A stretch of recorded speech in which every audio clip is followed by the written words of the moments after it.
was Jamaican. Right. What has been the legacy from then till now that you feel like the Jamaicans coming across, right, has left? Besides the fact that there are people such as yourselves who's carrying on and speak the way you speak, right? Culturally, besides descendants, culturally, what has the Caribbean or Jamaica has left on this land? I think the sense of personal integrity, And okay, unity also. and you know, you can do anything that you want to do. You just have to work hard for it. It can be done. Okay. Wonderful. The sense of family, okay, that especially I think in our family, my grandmother she would always say we have to look out for each other, you know, and I saw that in my dad and his brothers, and I personally have instilled that in my children, you know, and I notice now they're instilling it in their children. So I think that is a very strong legacy that has passed down, you know, character, you know, honesty, keeping your word, yeah, not worrying about, you know, what someone else have, but what you need to do so that your family has, okay? The tone of real Education, the importance of absolutely. education. Absolutely. The importance of their education was like a major. Yes. Rio Babo stood out to me when I was doing my research because I know that it means downriver, and it was a city that was built by West Indians. Are there any other cities like that in Panama? Well, yeah, you see, when you go downtown Panama, there's an area known as Caledonia, okay? Caledonia was one of those areas. Okay. Some people from Caledonia that wanted a home, because most of the places in Caledonia were rented units. Right. You know, I don't know if you read about the building that was there known as Mula Building. Okay, it's now a casino. The site is now a casino.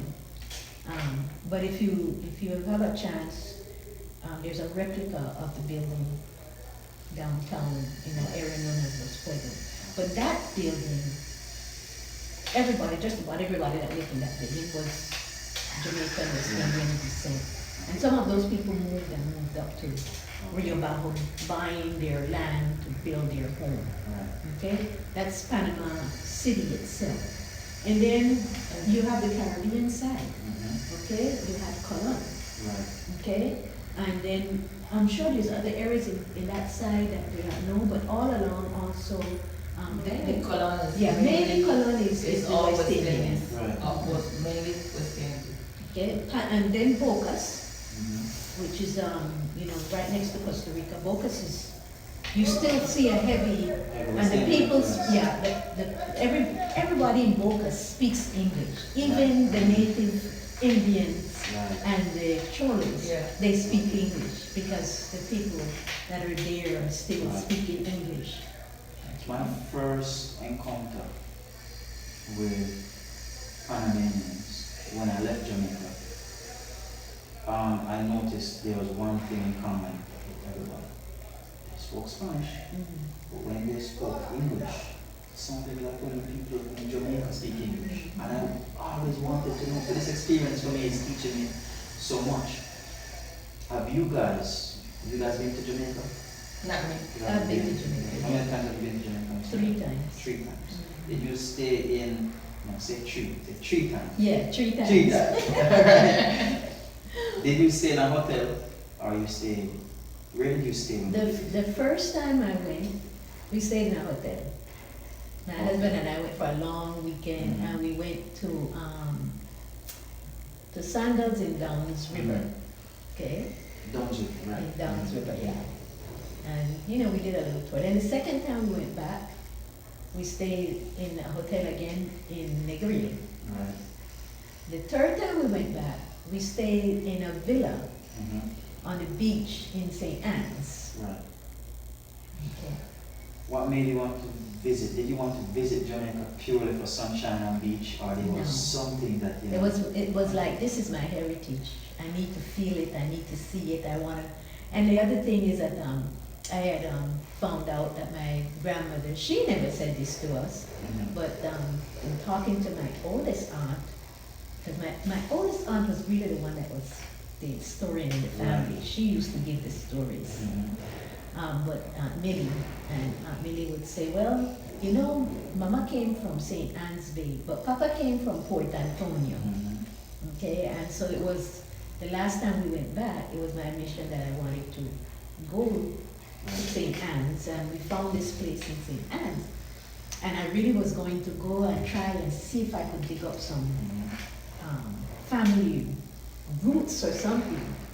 So I found out they had a registry there, but unfortunately the registry don't open on Mondays, and I got there on a Monday and I left on a Monday. So I wasn't able to get that done. Right. But a funny thing happened. I was on the beach one day, and this young man was passing. I don't know if he was trying to flirt or what, but he stopped and, you're a pretty lady, you know. And I said, thank you. You're from Jamaica? And I said, no, my family's from Jamaica. He said, really? Where from? I said, well, my grandmother's supposed to be from this area. What her name? I said, well, her name was Hines. You must be related to the Hines of the road because you saw a similarity to them, you know. He said, come on, let me take you. So I tell my husband said, oh no, you're not going up there. You don't know what they're going to do with you. So that panned out. I didn't get to go. I didn't get to go. You should have said, well, you come with me. So Were you there alone? Like, he was No, there with he you? was with me. He wasn't on the beach with me, but a friend of mine who happens to be Right. my son's mother-in-law now. We have been friends forever. She was there with us. She and I were just Right. sitting around on the beach talking and, you know, enjoying the You guys should here. have gone. I know. I'd love to see I know. hear what that finished. But it's so funny too, because at the time my father was alive, and I was trying to tell my father about, Dad, you know, I went to Jamaica and we could have gone and seen Mama family. He said, no, don't go looking for no family, because next thing you know, they shoot you thinking you're coming to take the land. Did you feel what you were looking for? Did you feel that sense of? You know, from the this is very mine? first time I went to Jamaica, I felt that way. Just the idea of getting off at the airport and seeing my people just doing things, you know, Right. instead of seeing, I don't want to be prejudiced, but instead of seeing white people in charge of everything, Right. there were black people in charge of this stuff. Right. That's, you know, that gave me a sense of pride and belonging. How about food? Did you The taste food anything that was was, oh yeah, similar? the food was very similar. Mm-hmm. You know, I remember my grandmother would always cook stewed chicken and rice and peas and, Right. you know, plantain or stew oxtail and, you know, her soup, Is her. that food a part of like West Indian Panamanian It's, cuisine right now? it is, yeah. And what has happened is now Panamanians are picking it up, okay? And they call it now comida criolla. What does that mean? Creole food, like it's Creole Oh, food. okay. So, you know, they'll cook the rice and peas and, you know, bun, you know Yeah. bun, right? Now, Panamanians are beginning to make bun at Easter time, Wow. okay? But of course, they can't match it. They can't match it. But that's something that they have picked up. And the rice and peas with the coconut milk, Well, they that's, pick it up. but that's a legacy of the Jamaicans. Yes. Right. The Yes. bun at Easter time. Yeah. I mean, we still have people who, you know, the older folks that are dying out, a lot of the young ones that have remained in Panama Right. they're not holding on that much, you know. You see one person here, but they're not holding on. They're not making it something that I need to pass Right. on to my children. A lot of us that have done this, you know, there was a great escape to the U.S. of Afro-Caribbean people, Right. okay? When the United States started talking about this stuff about churning over the canal and stuff, and those of us who lived on the canals and was benefited from those things, you know, we never really respected too much Panama. And according to my mother, there were some governments in Panama who were actually trying to not allow us Panamanian citizenship, even though we were born in Panama. Wow. Okay, it never went through, Mhm. but there were some presidential candidates who were trying to propose these things. And it never came to fruition. But because of these little type of political things, you know, it even made us still want to be black to ourselves. And with all of that going on, we saw our future in America. Right. So a lot of us exited and went to the United States at a very young age. Like, for instance, my brother and I, the way we ended up in the United States is I came out of primary school, and my mom wanted me to be going to a school here in Panama that was of the so-called elites, but my father couldn't afford it. So what did he do? He calls his sister, and he says, you know, Lynn wants the children to be well educated. I can't afford it here in Panama. She said, send them to me. And that's how my brother and I ended up going to New York to be with my aunt, because those two older aunts, they left Panama in their early 20s, when they were 20, so that was in like, I think Aunt Millie went up like in 1930 something, and then my aunt went up in the late 40s, and so they had established themselves in New York. Yes. So the West Indian culture is really at risk in Panama, you would say. Right after a few generations, it might be non-existent. If you go now to Rio Bajo, you could actually see the change in the face. And that's another thing that saddens me, you know? Before, when you hit Parque Lefebvre, all you saw was the black people, the older women, you know, their head tied, they're walking with their basket, they're stopping and they're talking with each other, you know, they're exchanging stuff in the market. This is what you saw and you felt. And everybody was your mother, you know? And you respect everything. That doesn't happen anymore. Janice can tell you more about our little neighborhood here, because we've been here for about 50 years now, this house.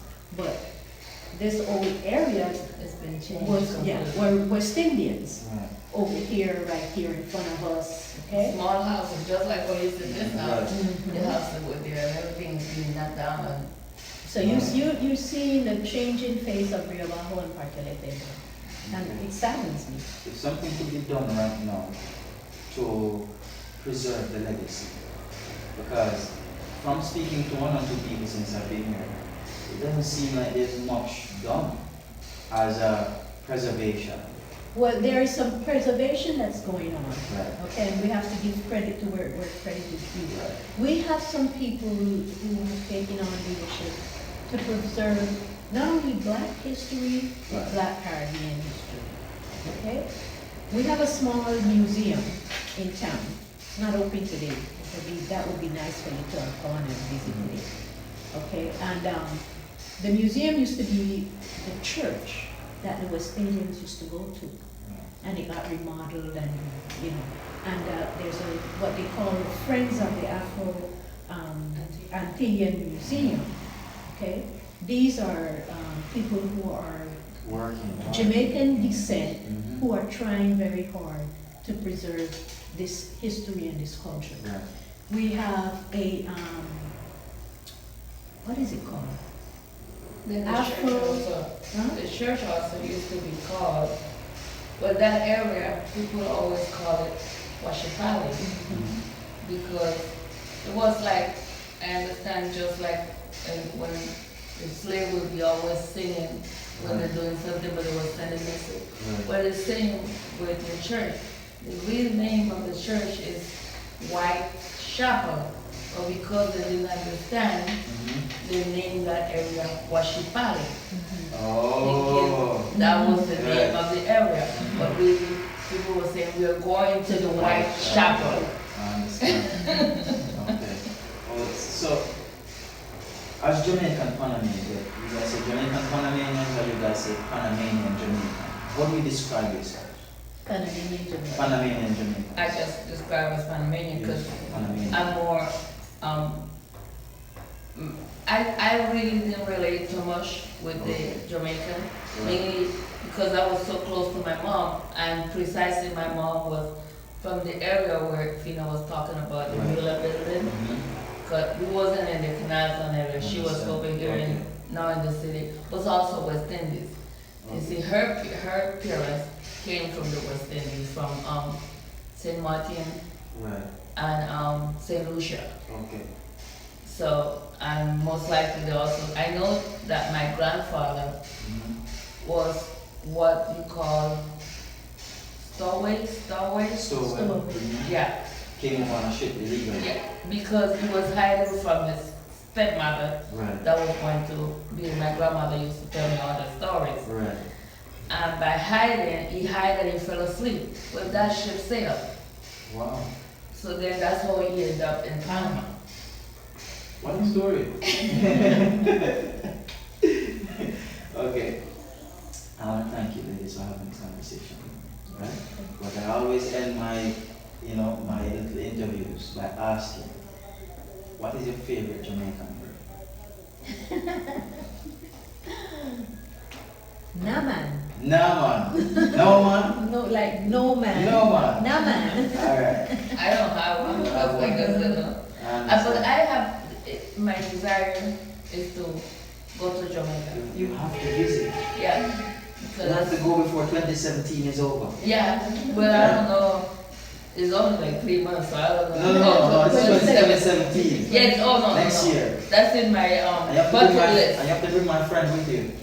Yeah, because she's been there and she wants to go again. So. This is what I'll do because she already have a little experience. So when you guys go, you give me a call and I'll set you guys up. Make sure you guys, everything is well taken care of.